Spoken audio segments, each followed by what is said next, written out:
Assalamualaikum warahmatullahi wabarakatuh. Di sini saya bersama Bang Diablo. Bisa dipanggil seperti itu. Saya konten kreator baru ya. Ini seputar Resident Evil 4.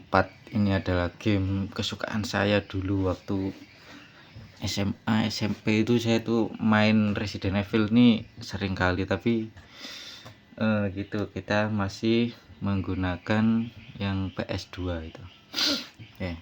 Di sini saya ingin membuat tutorial tentang seputar Resident Evil 4, yaitu tentang permainan dengan menggunakan joystick ya.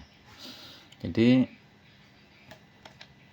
mungkin teman-teman banyak yang menggunakan joystick ya, atau speedrunner yang menggunakan joystick itu sangat sedikit. Rata-rata speedrunner itu menggunakan keyboard ya. Jadi untuk yang kaku atau susah menggunakan keyboard itu masih menggunakan joystick. Bang, apa bisa menggunakan joystick speedrunner? Sangat bisa guys ya, tapi kita perlu merubah beberapa tombol, diantaranya tombol-tombol lari itu kita harus persingkat tekanannya. Kan kalau tombol lari pada normalnya itu masih menggunakan arah depan dan X ya, atau kalau di sini tombolnya A ya, kalau di joystick. Oke, ini langsung saja saya perlihatkan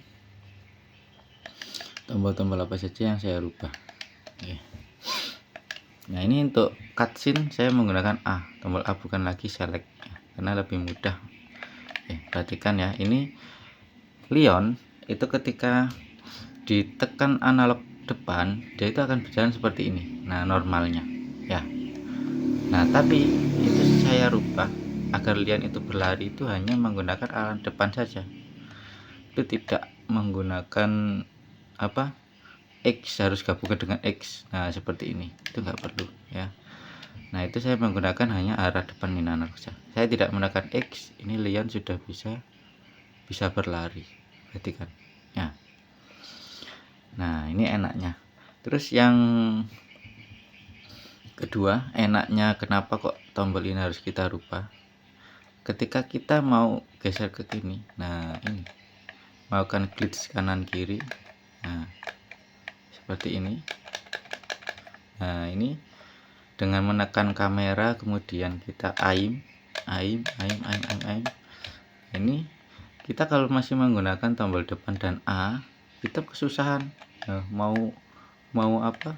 Mau geser analognya ini kameranya ini kesusahan. Jadi kan kesusahan. Jadi saya berpikir kalau melakukan lari dan analog depan itu harus satu tombol agar kita bisa menggunakan 3 tombol, tidak menggunakan 4 tombol.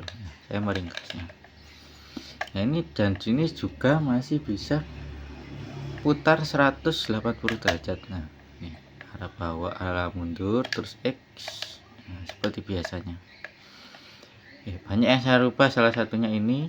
Contohnya ini ya, saya inventory saya masih menggunakan menu Y. Ya, inventory saya masih menggunakan menu Y. Terus mapnya kemana bang? Mapnya saya tukar di start. Saya start, masih banyak ya yang saya rubah. Cancel GEV cancelnya atau cutscene nya saya rubah ke X, tidak lagi select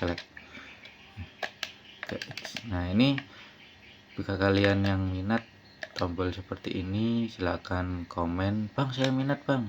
Nah, nanti saya buatkan tutorialnya lebih lanjut bagaimana cara melakukan settingan controller yang seperti ini ya. Oke, nih saya bisa lakukan treatment lebih cepat.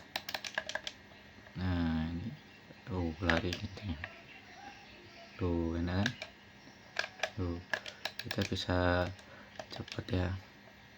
Nah, kita bisa kalau pakai segitiga ini set, terus